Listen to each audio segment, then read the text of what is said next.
Assalamualaikum warahmatullahi wabarakatuh.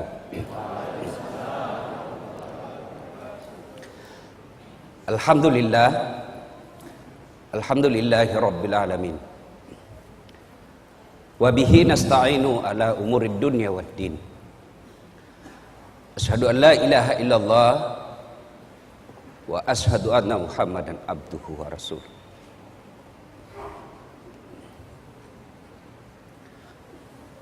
Allahumma salli ala sayyidina Muhammad wa ala alihi wa sahbihi ajmain. Ibu bapak, saudara-saudara sekalian yang saya hormati, ketika saya tamat SMP, SD di kampung saya, Desa Bungi, Kabupaten Pindrang, saya datang ke orang tua saya, bapak saya bilang, Pak, melok kamu sekolah agama. Saya mau sekolah agama. Saya mau sekolah di pesantren. Waktu itu maafkan saya, Pondok Pesantren DDI Kabalangan. Pengasuhnya almarhum guru kita Abdurrahman Ambok Dalle. Saat itu bapak saya menjawab, dia lepas sekolah ko nak. Dia lepas sekolah ko. Saya tidak bisa sekolahkan kamu di pesantren. Kenapa? Pesantren waktu itu jauh lebih mahal daripada sekolah umum. Di pesantren kita harus bayar biaya kos, biaya makan dan lain sebagainya. Sementara sekolah umum hanya membayar SPP dan OSIS. Waktu itu saya pengurus remaja masjid, masih saya SD. Lalu saya ngadulah saya dalam tahajud. Alhamdulillah masih SD saya sudah kenalan itu salat tahajud. Saya ngadu kepada Allah. Kalau bahasa Bugisnya mah peletuk kak. Tidak ada keluargaku orang kaya, tidak ada keluargaku pejabat. Lalu saya ngadu kepada Allah, ya Allah, kenapa kau lahirkan saya bapakku miskin? Saya tidak minta beli motor, saya tidak minta beli mobil, saya cuma mau sekolah agama. Alhamdulillah saya malah sekolah umum, SMP di kampung, SMA 4, sarjana saya ada 2, sospol 1, sarjana syariah 1, sospol pun hampir 4 semester saya serahasiakan ke bapak saya, karena bapak saya tidak mau kalau saya sekolah politik. Dia bilang, itu politik pak beleh-beleh. Saya selesai S2, S3 dan seterusnya. Apa yang membuat saya terharu? Alhamdulillah saya bisa jadi ustadz meskipun saya tidak pernah mondok. Saya malu bicara di tempat ini. Di sini kumpulan orang-orang soleh, ada guru-guru kita. Saya kalau ketemu teman-teman guru-guru di Wahda Islamiyah, saya selalu berkata Tuan Guru, Andrung Guru. Kenapa? Disitulah pusat orang punya ilmu. Saya ini hanya pandai menyebarkan ilmu. Sumber ilmu saya dari teman-teman saya di Wahda. Lalu menjadi pertanyaan, kenapa orang panggil saya dakwah? Nah saya ini kasihan bukan keilmuan dalam bidang dakwah. Ternyata salah satu sebabnya ketika orang saya tanya, bagus cara tak menyampaikan Ustaz. Tidak ada orang sakit perasaannya. Paling banyak sakit perasaannya ibu-ibu. Tapi heran, tetap kita suka itu ibu-ibu Ustaz. Nah, inilah kemudian saya bersyukur pernah sekolah dan sampai sekarang masih mengajarkan ilmu komunikasi. Saya tidak mungkin berlebih ketika saya katakan ilmu pertama yang diajarkan Allah kepada manusia Adam alaihissalam adalah ilmu komunikasi. Kapan Ustaz? Ketika Allah mengajarkan nama-nama makhluk dan tumbuhan kepada Adam. Nama adalah simbol, simbol adalah kajian utama ilmu komunikasi. Ibu bapak, saudara-saudara sekalian yang saya hormati. Nah, melanjutkan Itu tadi intermezzo saja. Alhamdulillah emosi saya sudah mulai terkontrol. Saya gampang tersentuh ketika kumpul dengan teman-teman ustadz, karena saya bilang dalam hatiku, mereka mendalami ilmu agama sampai ke luar negeri, tinggalkan keluarga, kadangkala keluarkan ongkos baru bisa mendapat ilmu yang sangat dalam. Saya alhamdulillah santai-santai ji bisa dapat ilmu. Kenapa? Karena saya memang minta dari Allah Subhanahu wa taala. Cuma saya harus tahu diri bahwa ilmuku rendah sekali. Ustadz Fahrul Rosi hari ini nak kira kak barangkali basang. Bateku nagolai. Masya Allah. Biasa sih kalau dikasih begitu kak banyak pak ganti langsung ke bilang ada basang. Apa maksudnya? Golai capok. Ya. Bapak Ibu saudara-saudara sekalian, Allah berfirman dalam Al-Quran, Bismillahirrahmanirrahim, Ya ayyuhalladzina amanu dukhulu fis-silmi kaffatan wa la tattabi'u khutuwatis syaitan innahu lakum adu mubin. Wahai orang-orang yang beriman, masuklah engkau ke dalam Islam secara sempurna, jangan Islam pencitraan. Sekarang ini kalau musim pilkada itu politisi penampilannya kala-kala ustad. Rapat songkoknya, pakai serban, pakai gamis, nah bungkus dirinya serban putih, baru pegang tasbih besar, foto pasang baleho 4x6, kala-kala penampilan Ustadz Dasad. Begitu disuruh imam sholat maghrib, nah bilang Ustadz, paruh suaraku. Jangan Islam seperti itu, pencitraan.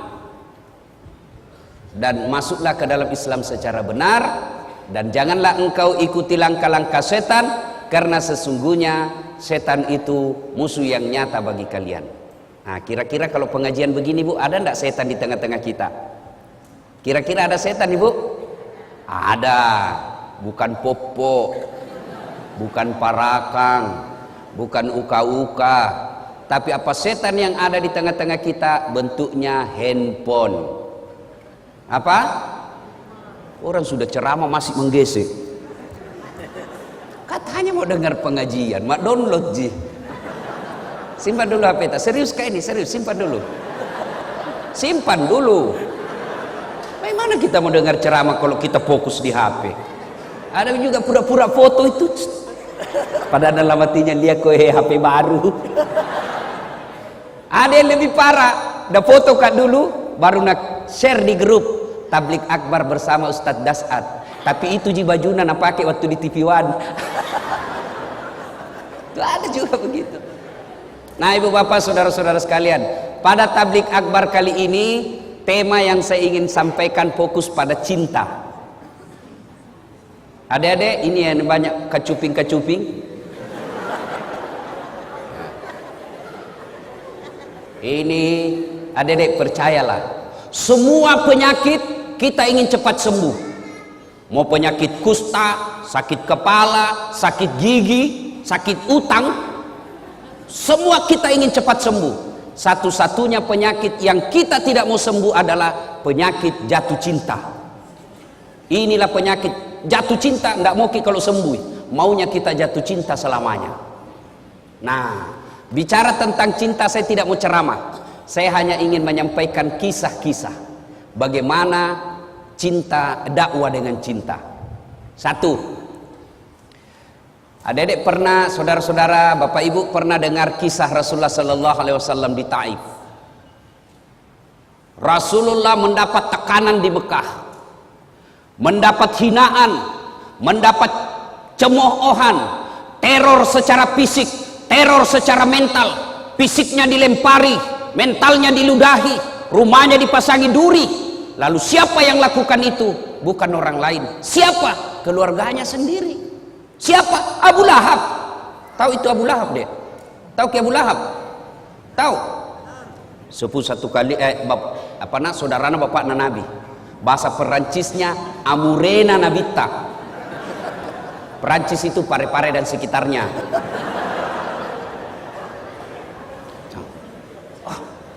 Kalau orang lain yang teror kita, bos, bisa dilawan. Kalau orang lain yang menghina kita, kita bisa aja berkelahi. Tapi ini paman kita. Kita berharap ketika kita yatim piatu, kita berharap ketika tidak ada lagi orang yang mampu menolong kita, ada paman, ada saudaranya bapak kita yang tokoh masyarakat di kampung itu. Tentu harapan kita, mudah-mudahan kodong ini pamanku bisa tolong kak. Tapi apa yang terjadi? Justru pamannya Nabi dan istrinya yang teror Nabi. Bayangkan, teror fisik, teror mental. Tapi Nabi tidak pernah lebay. Tidak pernah kita dengar Nabi cuti jadi rasul. Karena tekanan-tekanan akhirnya cuti 1 bulan. Tidak pernah. Lalu dalam desakan dan hinaan seperti itu, Rasulullah Sallallahu Alaihi Wasallam ke Taif. Saya waktu terakhir ke umrah, saya sempat ke Taif. Itu Taif, kita naik tebing-tebing gunung. Kemudian sampailah kita di Taif. Nabi sampai di Taif, waktu itu jalan kaki. Saya naik mobil masih hampir 2 jam. Itu pun ada teman saya mabuk. Kenapa? Ular tangga. Naik lagi. Anak-anak zaman now tidak tahu ular tangga. Kita dulu waktu tak kecil ular tangga. Kalau dapat tangga naik lagi. Begitu dapat ular turun mungkin sini. Coba, masya Allah. Sampai di Taif, apa Nabi lalu sampaikan? Nabi lalu sampaikan keinginannya. Saudara-saudara sekalian, minta pertolongan. Ya, saya ajak kalian ikut beriman kepada Allah. Jangan sembah kecuali Allah. La ilaha illallah Muhammad Rasulullah. Bagaimana reaksi orang Taif? Masya Allah. Orang-orang tua di Taif nak kumpulkan itu anak-anak. Anak-anak bocah, ABG. Dia bilang, "Piku lempar itu, lempari." Bayangkan Pak, kalau orang dewasa lempar ki, masih kita merasa terhormat. Kenapa? Seusia ki bos. Tapi anak-anak yang ngusir kita, itu tekanannya, tekanan psikologisnya sangat tinggi. Lalu pada saat Nabi dilempari, datang malaikat Jibril menawarkan bantuan. Dia bilang, Jibril, kalau bahasa kita, Mas bro, Muhammad, tak lewat-lewat itu. Saya diperintah Allah, berdoa kau saja, Allah angkat, saya diperintah Allah, saya lempar ini 1 kampung, saya hancurkan mereka. Kira-kira kita dek, ada ini borong ki, nabuli ki 1 kelas, tiba-tiba datang ke polsek, bagaimana? Apa jawaban tak kira-kira? Kalau saya 1 kampung lempari kak, tiba-tiba datang Densus, bagaimana Ustaz? Tangkap, tembak semua. Tapi apa jawaban Nabi? Jibril, kalau betul Allah ingin mendengar doaku kali ini, saya hanya ingin berdoa, ya Allah, berikan hidayah kepada seluruh masyarakat Taif. Jangan hancurkan mereka. Mereka lakukan itu karena dia tidak tahu saya. Mereka lakukan itu karena mereka tidak paham apa yang ingin saya bawakan kepada mereka. Saya hanya minta, ya Allah, berikan hidayah kepada mereka. Masya Allah. Coba membeda. Inilah yang disebut dakwah dengan cinta. Kisah kedua, bicara soal cinta. Ibu bapak, saudara-saudara sekalian, cinta, dakwah dengan cinta, dan cinta tidak akan muncul tanpa ada kesabaran. Coba, kita kira gampang jadi ustadz. Banyak itu cobaannya bos. Bayangkan kalau kita diundang sampai di sana, kita berharap nak kasih makan ki dulu, baru ki tiba dari Balikpapan. Apa kek sedikit mo? Jantung makin langsung buka ini Ustaz.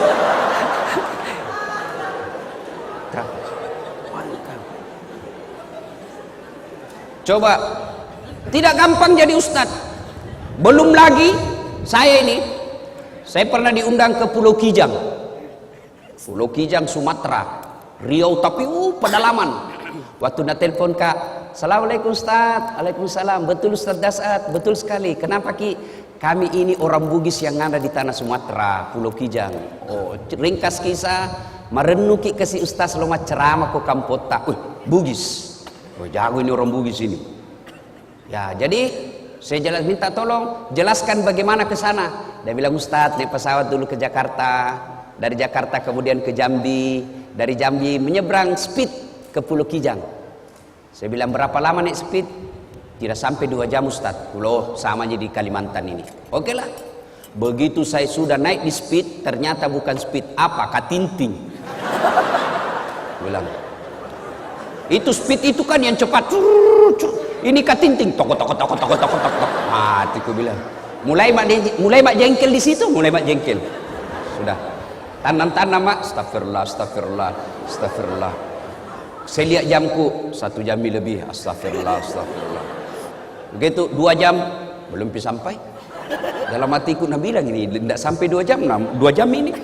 Sampai 5 jam, belum sampai. Langsung ku bilang, Daeng, kita bilang tidak sampai 2 jam. Nah 5 jam makin ini belum sampai. Nah bilang, tak dampang kak kasih Ustaz. Maafkan saya Ustaz. Kenapa? Ini sebenarnya hampir 9 jam. Wah, la ilaha illallah. Saya bilang, kenapa tidak terus terang? Supaya saya sediakan fisik dan mental. Apa dia bilang? Kalau saya jujur Ustaz, pasti Ustaz tidak mau datang. Itu kuncinya adalah kesabaran. Itu baru perjalanan bos, belum lagi diri honor. Ada togi yang tipu Ustaz itu. Masuknya Ustaz, tapi Ustaz sampai pakai saya kirim di rekening tak. Oh iya siap. Sampai sekarang nggak kirim-kirim. Betul ini Pak. Ada juga dan itu pejabat. Bayangkan itu mentalnya pejabat Indonesia. Ustaz saja netipu. Belum lagi yang potong. Lebih banyak ngambil daripada kita. Khutbah Jumat, biaya rutin 200.000. Begitu sampai di rumah, deh 50.000 di sini. Bayangkan lebih banyak ngambil dari kita. Coba bayangkan. Itu kisah-kisah perjalanan dakwah. Apalagi belum lagi yang nak kasih kotak kosong, kwitansi kosong. Selesaiin terutama di kantor-kantor. Selesai mungkin ceramah tabis tas kwitansi. Berapa? Kasih kosong misalnya Ustaz. Aku bilang jangan ambil semua. Bayangkan kalau saya tanda tangan kwitansi kosong. Nah kasih ke 1 juta baru nak tambahin 01. Di belakangnya 10 juta nambil. Baru nak kasih ke 1 juta 9 juta nambil. Maka saya bilang jangan bos, ambil semua. Kalau saya tanda tangan saya ikut berpartisipasi dalam kebohongan. Itu tantangan dakwah. Lalu apa yang membuat saya kemudian tenang? Saya bilang berapa tong ini? Siapa ini? Dasat Latif. Masih banyak dosanya.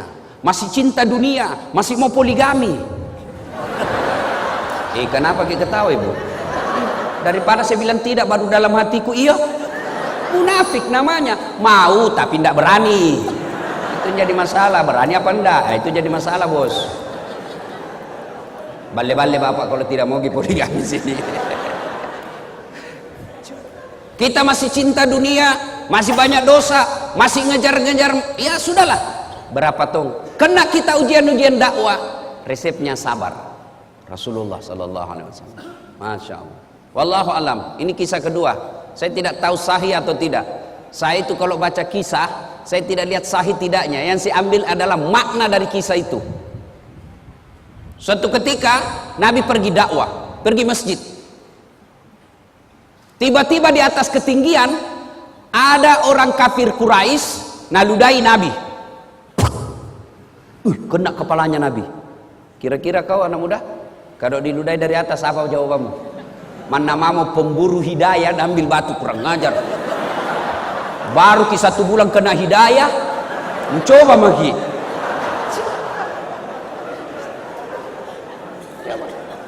Nabi begitu diludai, Nabi lihat ke atas dan senyum. Apa dia bilang? Bos, salah tempat ludahmu. Kepala aku kena, tapi tidak apa-apa ji. Fish. Lewat lagi besok Nabi. Di tempat yang sama, waktu yang sama, ditunggui memang ini, diludai lagi. Kena lagi Nabi, dia bilang ji Nabi, tidak apa-apa ji bos, aku maafkan kau. Ketiga kalinya, hari ketiga masih begitu. Besoknya lewat Nabi, tidak ada mina, tunggu-tunggu Nabi. Mana langgananku ini? Biasanya ada ludaika di sini. Oh, sampai Nabi tanya, siapa kenal si fulan? Oh ya, di mana rumahnya? Biasanya saya lewat situ ada ludaika. Tidak tahu kenapa ini tidak ada. Oh, dapat informasi. Malah saya Nabi, sakit dia ya Rasul. Kamasian aku dong. Akhirnya Nabi pulang ke rumahnya dan berkata kepada istri beliau, ya Ummul Mukminin Khadijah, ada roti? Ada. Ada kurma? Ada. Bungkus sih. Mau ke kemana ya Rasul? Mau pergi lihat langgananku. Sakit kodong. Sampai dia ketuklah rumahnya itu orang ludaik Nabi. Assalamualaikum. Siapa? Muhammad. Muhammad siapa? Langgananmu bos. Mati. Mak dah maki. Datang Muhammad balas dendam ini. Selesai dia bilang, saya tadi lewat di tempat biasa. Saya cari-cari kita tidak ada. Rindu-rindu tuh nggak kurasa dengan ludata. Ternyata sakit ki bede. Nah, ini ada roti saya bawakan ki, ada kurma saya bawakan ki. Kita makan, saya doakan ki mudah-mudahan cepat sembuh. Masya Allah. Mendengar ini, apa jawabannya ini orang tadi yang teror secara fisik dan mental Nabi? Apa dia katakan? Dia bilang, Abu Jahal saja yang sewa saya untuk teror kamu, tidak datang lihat saya sampai sekarang. Justru kamu orang pertama yang datang membesuk dan mendoakan saya. Luar biasa akhlakmu ya Muhammad. Masya Allah. Akhirnya apa? Ini orang menyatakan, saksikan ya Muhammad, la ilaha illallah Muhammad Rasulullah. Tiada Tuhan selain Allah dan Muhammad adalah utusan Allah. Saya tidak persoalkan ini kisah sahih atau tidak. Jangan lagi nanti share nabuli lagi di Facebook. Itu ustaz palsu. Sudah aku kasih tahu ki. Saya tidak persoalkan sahih tidaknya ini kisah. Yang saya ingin ambil adalah makna dari kisah itu. Pelajaran yang ingin kita ambil. Dulu waktu saya kecil ada buku yang selalu saya baca, kisah berhikmah. Kita ambil hikmah dari kisah itu. Inilah cinta harus dengan kesabaran. Tidak mungkin ada cinta kalau tidak sabar. Termasuk ibu-ibu. Kalau tidak sabar menghadapi suami kita, jatuh itu cinta. Nah, mau bicara tentang cinta yang hebat, Masya Allah. Ada seorang wanita, kembali lagi. Ini saya baca kisahnya, ternyata didaifkan hadisnya. Siapa dia? Ayub alaihissalam. Ayub alaihissalam. Itu Ayub alaihissalam, adik-adik sekalian, luar biasa, alim, taat beribadah. Allah kelimpahkan beberapa rezeki kepada Ayub alaihissalam.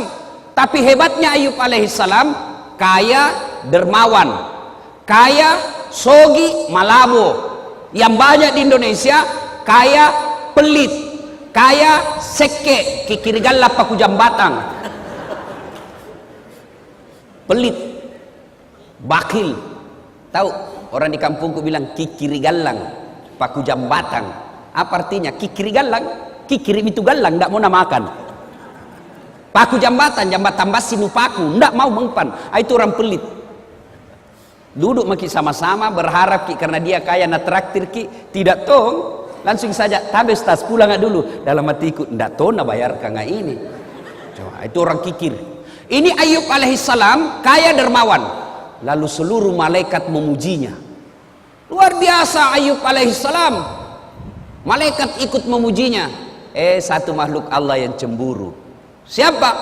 Iblis laknatullah alaihi. Nabi bilang Iblis, tunggu dulu Tuhan. Dia begitu Ayub, baik agamanya, taat beribadah, dermawan, karena dia kaya. Coba kalau dia miskin. Tidak begitu. Allah berfirman, saya lebih tahu dari kau Iblis. Dia bilang tidak memang toh. Iblis dia bilang kalau begitu Tuhan, kasih saya kesempatan menggoda ini Ayub. Allah kemudian silakan. Satu, jangan cabut nyawanya. Siap. Akhirnya apa? Ayub alaihissalam terbakar seluruh hartanya.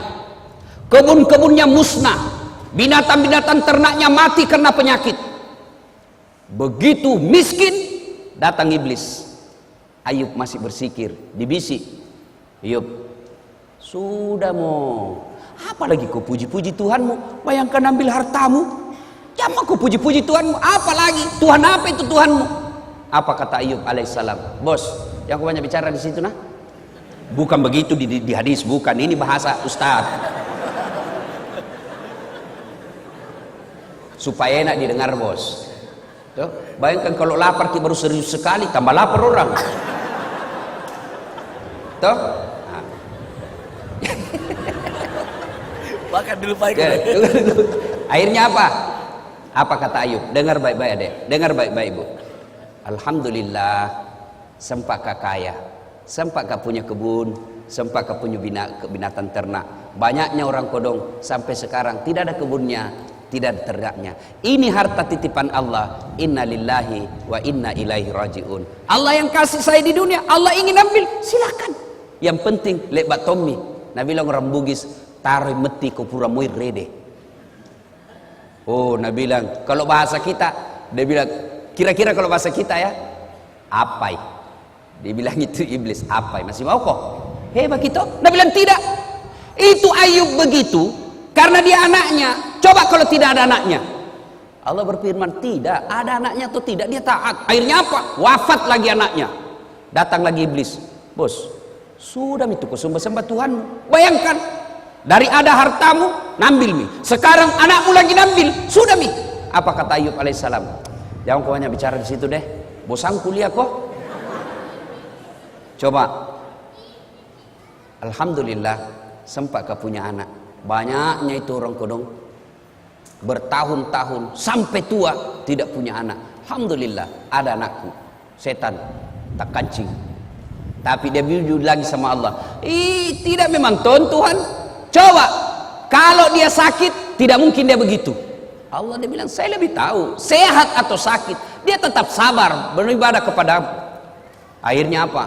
Dicoba lagi Ayub alaihissalam. Dengan apa? Penyakitnya tidak tanggung-tanggung. Seluruh anggota tubuhnya dimakan ular. Kira-kira kalau sekarang penyakit kulit tingkat paling tinggi. Bahkan riwayat yang saya baca itu kelihatan itu sedikit tulang-tulang pipinya. Apa itu di sini karena habis dimakan ular. Ayub alaihissalam datang lagi di iblis. Bayangkan Tuhanmu, nambil hartamu, nambil anakmu. Sekarang kau lagi nak kasih sakit. Sudah mi. Apa kata Ayub alaihissalam? Bosan-bosan kuliah kok. Tak berhentimu datang sama saya. Tidak ada apa-apanya ini. Masya Allah, puluhan tahun saya